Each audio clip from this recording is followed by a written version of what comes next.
Welcome to Write with Love. I'm Sarah Williams, bestselling author, speaker, and creative entrepreneur. Each week I chat to passionate and inspiring authors about their journey in creative writing. Some are traditionally published, some do it themselves. Everyone's journey is different, and everyone has something interesting to say. We all love love and love what we do. Today's show is brought to you by our amazing fans and supporters on Patreon. If you'd like to help support the show and get some awesome bonus episodes, go to patreon.com/SarahWilliamsAuthor to learn more. Now here's today's show.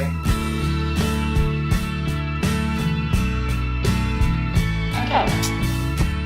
G'day, I'm Sarah Williams, romance author and independent publisher at Serenade Publishing. Today I'm chatting to Lisa Ireland. Thanks for joining me, Lisa. Thanks so much for having me, Sarah. It's a pleasure. So you have a really interesting story. Would you like to tell us about yourself, please? Yeah, sure. So I guess I always wanted to be a writer from the time I was a really little girl, but I grew up in Melbourne's western suburbs, so I went to just the local state schools there, and it kind of wasn't the sort of occupation that people aspired to. Nobody really thought it was a real thing. Like being a writer was sort of like a fantasy, but you didn't really grow up thinking that you could really, truly do that. So I went off to high school and my teachers encouraged me, because I did quite well at school and did quite well in English, and so my teachers were sort of encouraging me to look at professions like be a lawyer, something like that. And I ended up getting into journalism. I did a arts law degree, and I started out studying journalism. And in my very first week at university, my journalism lecturer told me that I couldn't write and that I may as well give up now. And so I didn't give up on that very week, but I kind of listened to him. I kind of thought I wasn't any good and writing wasn't the career for me, and not even thinking really that I wasn't suited to journalism, but really I was more suited to creative writing. Anyway, so I trundled along and did all the things that we do. I had a career in teaching, which I loved, got married and had kids, and when I had my first child, I had a year off work, as many of us do, and I kind of thought that I might, start to write a book, but I still at that stage wasn't really looking at it as a profession, looking at getting published. I just kind of thought that it was something that I might do to fill the time. And I ended up doing a few courses, that type of thing. And eventually it's a long story, but eventually I joined the RWA, the Romance Writers of Australia, and I didn't know anything about romance. I would have said back then that I had never even read a romance. Of course, that wasn't actually true. I just didn't really understand what the definition of a romance novel was. So I joined RWA and fell in love with the genre, fell in love with the association, and kind of started to realise that maybe this was something that I could do as a profession. So that's kind of where I got my start. I don't know. I feel like I'm gabbing on quite a lot about myself, but that's what you're here for. It's all good. So tell us about, did you pitch? Did you submit? How did you get that? Well, I had, like most of us, I had quite a long journey to publication. I started off, my very first foray into getting feedback was after my very first conference. So I joined and I went to my first conference within a couple of weeks of one another. I joined so I could go to the conference. And on the last day, on the Sunday, in the plenary session, one of the speakers said, don't forget to get your entries in for the Little Gems, which closes on Wednesday. This was Sunday. I'd never written a romance before, but I thought I'm going to give that a go. I was sitting with a girlfriend and she said to me, I'm going to do that. And she said, you should do it too. So I went, I'll give it a go. And that was, I'm just trying to think what year that was. I think it was 2005. And I actually got I came in 5th and got my story published in the Little Gems. So of course I thought I was brilliant then. I thought I was, off and away, and that it was only a matter of time before a publisher would snap me up. And of course that wasn't exactly what happened. I started submitting. I had written a book. I'd been writing a book because I'd been doing PWE, professional writing and editing at TAFE, and I'd been doing novel writing. So you had to write a book for that. And I had a book that I'd sort of been working on, and I started to realise that with a few tweaks, this could fit the romance genre quite nicely. So I sent it off to, back then, it's a long time ago, back then there was no email submission. You had to print your manuscript out and bind it up and send it off. And for me, there were no romance publishers in Australia back then. Had to go to England or America or Canada. So I wrote sweet, or still write quite sweet.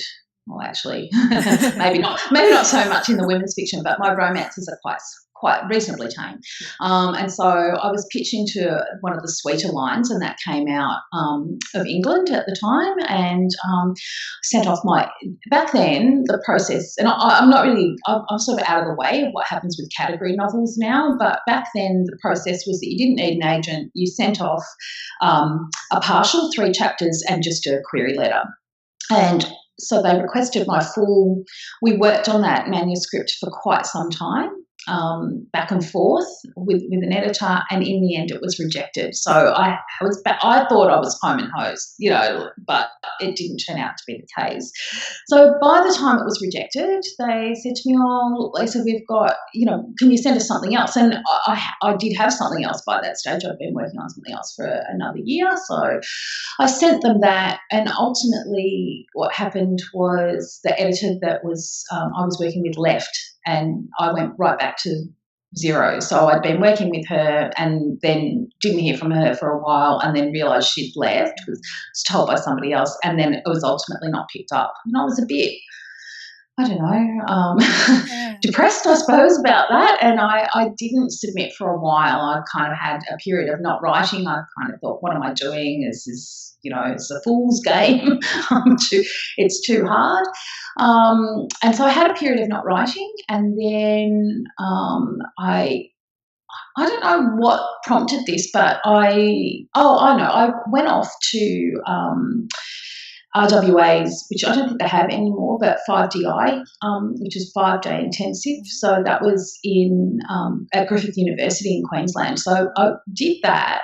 I didn't write that didn't really spark me up to write a new manuscript, but I met lots of other writers. And so I kind of got the idea that I might start going to conference again to try and, just get myself a bit enthused again about writing.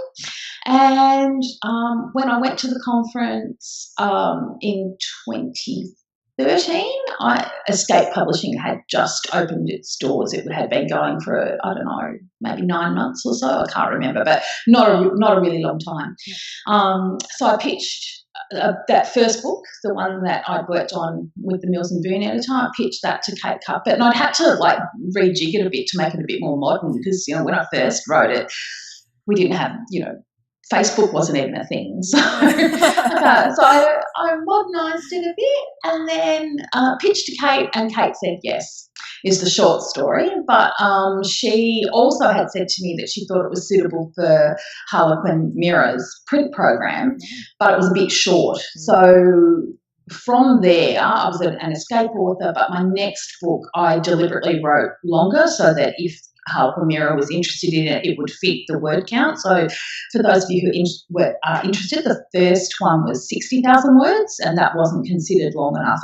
They did talk to me about possibly writing more, adding more to that story, but I felt that the story was complete as is, and I couldn't really see how I could bring it up to 80 or 90,000 words without just padding. And so which was agreed by Harlequin. They sort of thought they agreed with me. So the next one I wrote, and it was around about 90,000 words, and that went directly to print. So that was kind of how I ended up being print published. And so I did 3 rural romances with Harlequin, and then I've now moved into a different genre. Excellent. So now you're writing women's fiction. Yeah. So how has that been to move over, and have you noticed much difference? Yeah, it's interesting. I never really set out to write rural romance. My story with that is that the story I had been working on, my very first year as a teacher was in country Victoria, and I was very much a city girl. I'd grown up in the city, didn't really know much about living in the country. Even though my dad grew up on a dairy farm, I still was very much a city girl. And so I moved to this country town. And it was quite an awakening for me. And I loved it. I had a great time, and I still look upon that time very fondly. But so my first book, even though it's complete fiction, but it was kind of born out of, that was the inspiration, born out of my experience as a city girl in the country.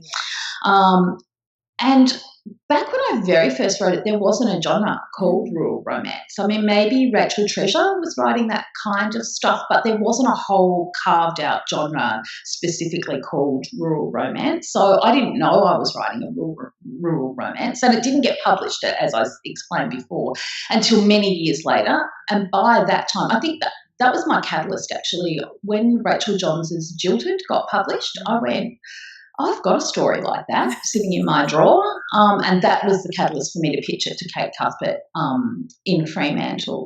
So once, I think I was asked this actually at an author talk the other night. An aspiring writer asked me, I've got all these ideas and they're all from different genres. Is that okay?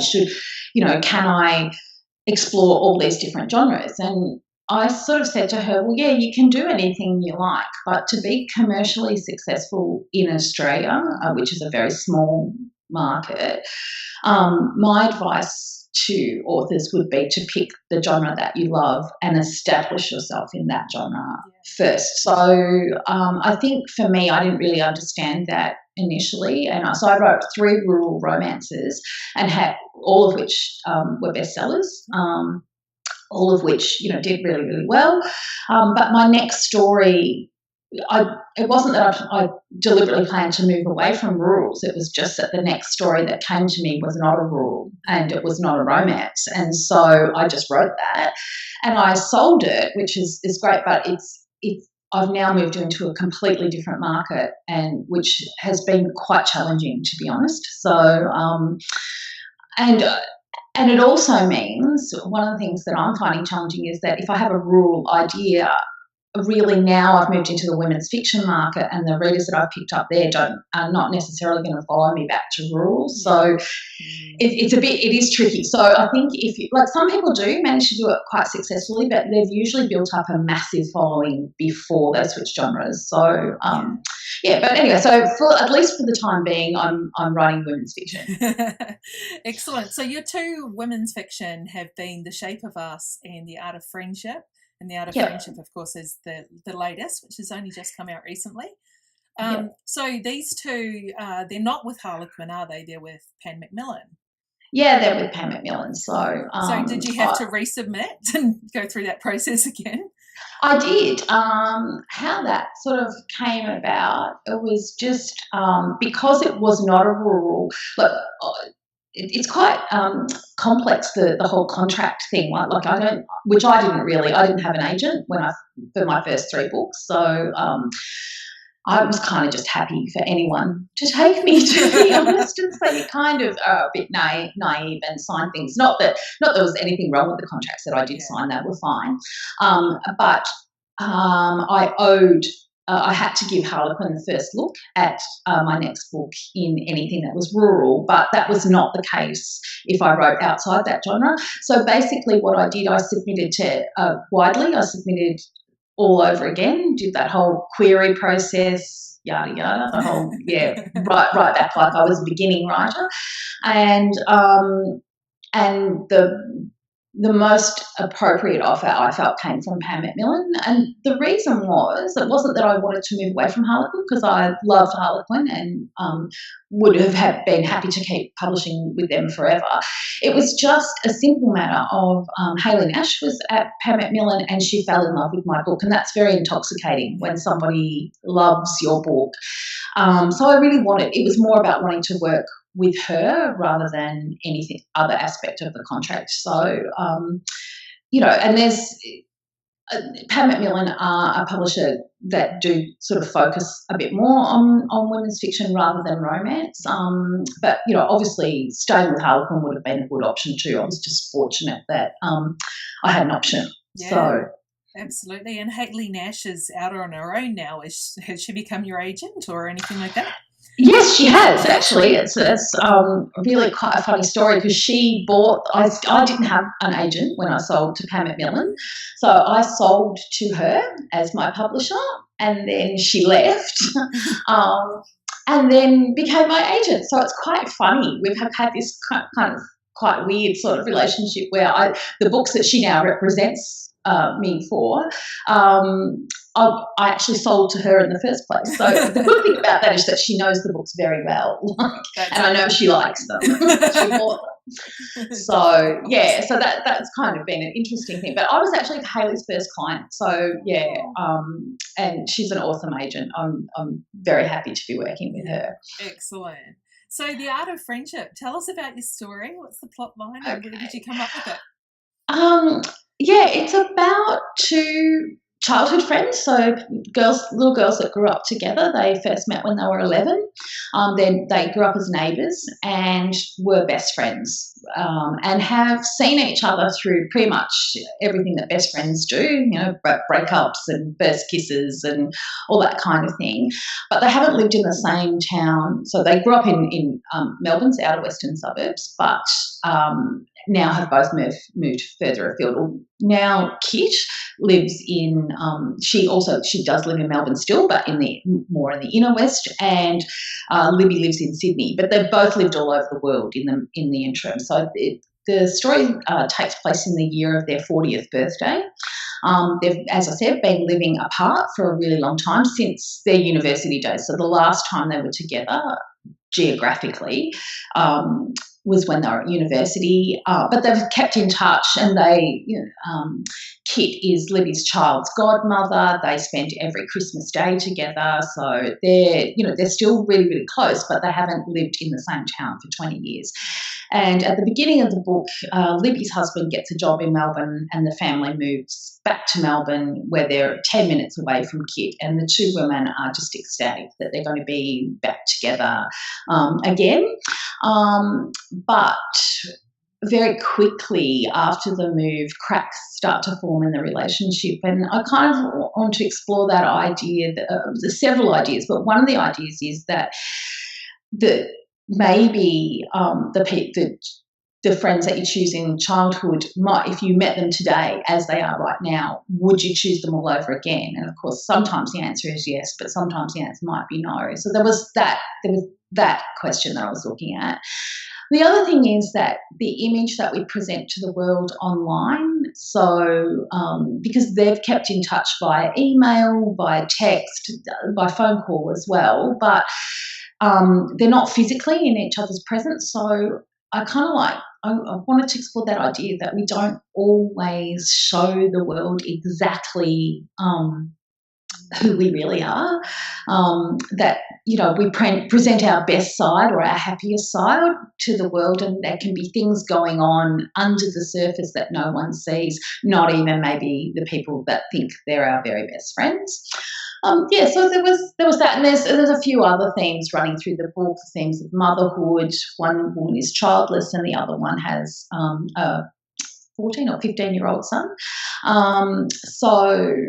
There's those type of things too. Does that affect friendship if one person is a mother and one person is not? And so that's kind of what the book's about. But one of the sort of fun, it's quite a serious book, but one of the fun themes in the book is that Libby moves to a gated community in Melbourne, and a very wealthy community because her husband is a lawyer, and he gets this job at this quite very up-and-coming building company, and one of the perks is that they get to live in this in this gated community, and there's a set of what I call the Arcadia Housewives, and it's sort of like those women, they all have a very big role. It might not seem apparent in the beginning, but they all have a role to play in the story. But and I didn't even know that myself when I started writing the book.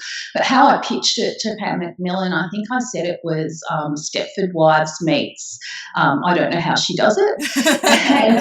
and so there's a little bit of it's not comedy, but a little bit of a sort of a lighter element with the housewives and their Botox and their designer handbags and their et cetera, et cetera. So, yeah, I know that kind of feeds into that theme too of who you really are, because Libby is a woman that likes to fit in, and so it's another thing of what another theme is. What do we compromise to fit in with the people around us? How much of your core values will you give up to be part of the crowd? So that's basically what it's about. Yeah, wow, it's definitely coming a long way from your country rural romance to Botox gated communities. Well, there is a romance in there, but I won't tell you about that because it's a spoiler. And these are all just standalone books. They're not series or anything. Yeah. Excellent. So tell us a little bit about your writing process. Are you a plotter, a pantser, a dictator? I'm a big pantser, huge pantser. I've dabbled, I've kind of experimented with process over the course of my writing. So Breaking the Drought, which was the first rule, was written in scenes because in the beginning, I probably didn't even really intend to write a book. I was writing it for a course and I was just writing bits and pieces to, send off to my lecturer each week. And then I kind of pasted them together to make a book. And so that was written in scenes. Feels Like Home, which was my second book, I quite tightly plotted because I was, I was pitching that to, I didn't have a contract for it, but I was fairly certain that it would be taken by Escape and that if it was good enough that it would go to Harlequin Mirror, which is what happened. And so I was very cautious with that book. I wanted it to, I wanted to hit all the notes. Plus I had done quite a lot of professional development by that stage. So I was thinking, so I had all the, 3-act structure going on and plotting my turning points and whatnot. That was not a pleasant book to write. Yeah. I didn't enjoy that particularly. Probably, I was going to say my favourite book to write, but maybe my second favourite book to write was Honey Hill House, which is the next one, and that is part of a series. They're all standalone books, but it's part of the Last Chance Country series that was written with Jenny Jones and Catherine Evans. And Jenny and Kath are both good friends of mine. And we had this idea that it would be great to write something together that could go in an omnibus, in an anthology, and so as a series, but that we could sell individually as ebooks, which is exactly what happened to it. So we pitched that to Escape, and Kate thought it was a great idea. And then once they saw the stories all together, then it went on to be a print book for Harlequin. That was huge fun. So there was a bit of planning involved in that because obviously it's a shared universe, a shared world, a shared town. So and each of our characters appear in the other books, so we had to have a set of characteristics, I guess, for the and physical characteristics as well as personality quirks. And we worked quite closely on that. So we were all reading each other's work as it was developing because, like Kath had I've got a mother, an older woman, sort of the matriarch in my book, who's got an important role in all three books. And Kath had written some stuff and she sent her to me. She sent it to me and I'd read it and I'd say, oh, no, I don't think Evelyn would talk that way. You need to tone her down a bit. And then we had this great idea about two of our characters having this really close friendship, and then we realised that her character, her female character, was very young. She was like 21, and my male character was like 30-something, and we went, yeah, that's not going to work. So, so that was a lot of fun, and so there was a bit of planning that went into that. But as far as the story itself went, I just sat down and I wrote it, and it's probably the quickest book I've ever written, and it just happened organically. Just it was a very quick write and, no plotting in that one at all. And in fact, I was starting to panic towards the end of it because I wasn't really sure how it was going to end. I mean, you always know how a romance is going to end, but I didn't know how I was going to get there because I did some terrible things to those characters and I didn't know how I was going to get out of it, but I did. And then the next one, which was The Shape of Us, and that book's truly the book of my heart. And I was actually writing another rural and it wasn't working. I just didn't have the right enthusiasm for it, I guess. So it was coming along, but I wasn't enjoying writing it and I felt like I just wasn't hitting the right notes with it, I didn't think. And I was talking to, I think it was to Rachel Johns about it, and she said to me, why don't you just write, have you got another idea for something? Why don't you just go and write something else for a week or two just to sort of, clear your head? And I started writing this. I had that idea, had it kicking around in the back of my head for about 2 years or maybe even more. And I thought, I'll just get a few ideas down. And so I started writing it and I just didn't stop. And that had no plotting whatsoever. It was just 120,000 words of complete and pure pantsing. Got there in the end. And then The Art of Friendship was totally pantsed as well because I figure, it worked for Shape. That one was a bit trickier. It took a lot of editing because I wrote myself into a few corners in that book and there are some quite dark themes in that book. And when the first draft was finished, my editors were concerned that the characters, one in particular, was a little bit too dark. And so it took a bit of massaging to get her to be a bit more relatable. So that's, I guess, the drawback of pantsing is that you can get yourself into trouble and it does often require quite a large and thorough edit, structural edit, at the end.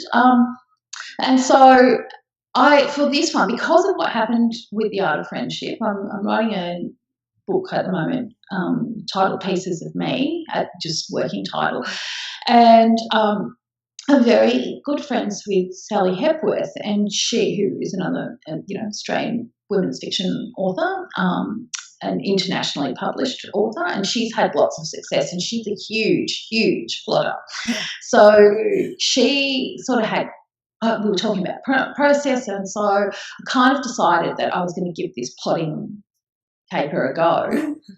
And I have turned myself inside out trying to plot this book. I'd already written 45,000 words before I decided that maybe, because I got a bit stuck, so then I thought, well, maybe I'll give the plotting a go. Hasn't worked. For me, I think plotting rocks my confidence and it sort of kills my creativity. I start to second guess everything and decide, when I see it in those plotting graphs, I decide that it's useless and there's no story and I might as well give up now. Whereas if I'm just writing, I just keep writing and writing. And so I think when I teach writing to other people, when I run workshops and stuff, I always say to aspiring writers, if plotting's not your thing, if it doesn't feel good to you, it's something that can be superimposed, like the structure can be superimposed in the second draft. Yes, it will be hard work. It's not going to be easy to do that, but it might be better for you to just write your whole first draft and get all that, run with your creative spark, get your idea down on paper, and then when you're satisfied that you've finished, that you've told the story that you want to tell, then you can go back and massage it and pick it up and cut and paste and make it, put the structure into it then. So that would, I guess, be my advice. If plotting comes naturally to you, lucky you, go for it. But if it doesn't, I think maybe my advice would be, don't try and force it. Just go with what feels naturally good. And it might take you a few books, it might take a few goes before you actually understand what the real process is. Yeah, and there is no one size fits all philosophy. So yeah, that's really good advice. And I did hear something the other day and it said you've got to write what was it, like 100,000 words before you're a good, relatively good writer, habits and these sorts of things. Yeah. So, yeah, takes time, perseverance, and obviously you've had to persevere a lot. So, yeah, no, that's great to hear. So you've got, are you coming to Romance Writers of Australia this year in Sydney? I am, and in fact, I am the newbie coordinator this year. So if you've not been before and you're thinking about coming, I'll be there to hold your hand and help you. I've got a little team of newbie helpers who I'll be announcing next week. And we will run we'll have a meet and greet on the Friday night before the cocktail party, so that if people are thinking about coming to the cocktail party but they're a bit shy and they don't want to walk in on their own, that's fine. You can come and I'll hold your hand and walk in with you. You'll be fine. And we'll be available at all the main breaks at morning tea, lunch, etc. On the Friday and on the Saturday. Usually you find by Sunday you've made your own friends by then and you don't need us anymore. But where you will be available, there'll be someone from the newbie team available to just direct you or stand and have a cup of tea with you and find out how your morning's been going or whatnot. So, so I'm definitely going. And I'm also on a panel with Hayley Nash, Christine Wells and Rachel Johns, which is called What's So Romantic About Women's Fiction. Okay. And that talks a little bit about the differences between writing romance and writing women's fiction and why we write what we write and, help people define what they're writing, because we often find that people will tell us they're writing women's fiction but they're actually writing long-form romance, and there's nothing wrong with that. So we're there to champion both genres. And, romance in particular I think is such a high-selling genre in this market, in the Australian market, that I'd be really encouraging people to, if you are writing romance, own it. Don't pretend that it's something else, because there's really no need. It be out and loud and proud, because it's the genre that is the best selling. So it is, and not just in this market, in the international market, it outdoes everything else. I think sometimes there's a bit of we've all experienced this, I guess, romance cringe, but you know what?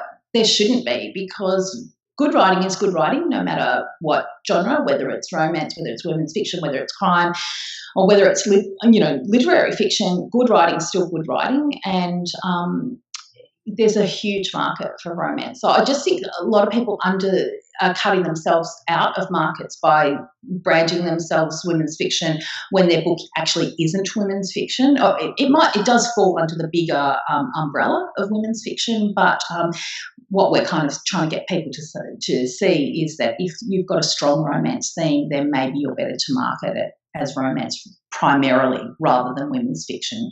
Anyway, there's obviously 90 minutes worth of discussion there in the panel, so I probably can't do it justice here in 5 minutes. But if you write in either genre, or you're thinking about crossing over from one to the other, that might be a panel to stick your head into at RWA this year. Yeah, definitely. And so it'll be in Sydney in August this year. If you are interested, the registrations are open on the romanceaustralia.com.au site, so head on over to that. It's a little plug for that. So the other thing you've got going on in November is the West Coast Fiction Festival. So I've not been to that before. Tell us, what do we do? What is it about? Yeah, now this is the inaugural one, so hopefully it's going to be huge. I think there are, from memory, I think there are 60. I could be wrong, but it's around that number. 60 authors, indie authors and traditionally published authors. I think the organisers have tried to get a balance between the two types of authors. I'm super excited about it because there's so many people going. Just trying to think which authors were. Like, you've got people like Rachel Johns. I'm just thinking about your women's fiction market. You've got Rachel Johns, Tess Woods, and then you've got lots of rural romance people, Jenny Jones, lots of indies. I'm just trying to think of who we've got in indies. I know Janelsa Carlton's just signed, Rebecca Raisin, who has had lots of success overseas in the UK, but is actually a Perth author. She's coming. Natasha Lester is going to be there, I think. Yeah, I don't know that Natasha. I'm not sure. Maybe, but I'm not sure about that. Anyway, there's 60 of us chuffing along, and it's a really great event because apart from anything else, it raises money for Share the Dignity, which is a national charity that provides mainly sanitary items, but also other items for homeless women. So people might have heard of Share the Dignity through the I can't think of what it's called. They have a handbag collection in about November every year. I'm just trying to think what that particular drive is called. It's gone out of my head. Anyway, so all money raised goes to Share the Dignity, and it's actually really all the profits are going. There's no, it's covered. It's got lots of sponsorship. So ticket sales, if you buy a ticket to that, your whole ticket price will be donated to Share the Dignity, I believe. So it's a really great cause. And what they've got going on is it's not just, there's a signing, so I've got all the authors will be signing. There are books available for sale. There's also, if you get a VIP ticket, there's a big author party after the signing, so you can boogie the night away with your favourite authors. And there's also art and craft markets. It's a big festival, so it's going to be fantastic. I personally can't wait to go. Yeah, fantastic. I'm just having a look so we can throw some other names up there. Amy Andrews, Alyssa Callan, Vanessa Carnevale, T.M. Clark, Claire Connolly, Pamela Cook. Oh my gosh, some huge names really going. So Tia Cooper, that's going to be gigantic. Obviously, I can see why I got knocked back. So it's always next year. Yeah, well, hopefully, if this one goes well, it'll be an annual event, and I'm sure. I think this time they were kind of conservative in how many people could go because it's never been run before. So, but it hopefully will be even bigger next year. And that sounds like a great idea. Obviously, with ERA not doing their signing events now and that sort of thing, it is nice to have something else there to take over a bit. So, we're kind of running out of time. Still a couple of things here we need to talk about. The Shape of Us, you're offering a print giveaway for The Shape of Us. So all the details on this will be on my Facebook page. So if you would like to read the book of Lisa's heart, please hop onto my Facebook page, which is Sarah Williams Writer, I think, on Facebook. On my website will have the details too, which is sarahwilliamsauthor.com. So what are you working on at the moment, Lisa? I'm working on a book called Pieces of Me, which is really a book about motherhood. Yep. And it's set partially in Victoria and partially in Brooklyn, in New York. And it's about a woman who is running the New York Marathon to deal with her grief over something that's happened in her past. So, yeah, that's essentially it. Oh, fantastic. Oh, that sounds brilliant. Excellent. So The Art of Friendship is out now throughout Australia and New Zealand. And, so where can we find you online and see where you're selling it? If you just go to my website, which is lisaislandbooks.com. You can find all my social stuff there, all my stuff on my books, and I'm all over social media, Instagram, Twitter, Facebook. I'm a big chatter on Facebook, so I'm happy to have a chat on any of those mediums. Excellent. That is great. Well, thank you so much for that today, Lisa. That was really fun. Thanks for having me. Thanks for joining me today. I hope you enjoyed the show. Jump onto my website, sarahwilliamsauthor.com, and join my mailing list to receive a free preview of my books and lots of inspiration. If you like the show and want it to continue, you can become a sponsor for just a couple of dollars a month. Go to patreon.com/sarahwilliamsauthor to find out more. And remember to follow me on Facebook, Twitter, and Instagram. Don't forget to subscribe to my YouTube channel and leave a review of the podcast. I'll be back next week with another loved up episode. Bye.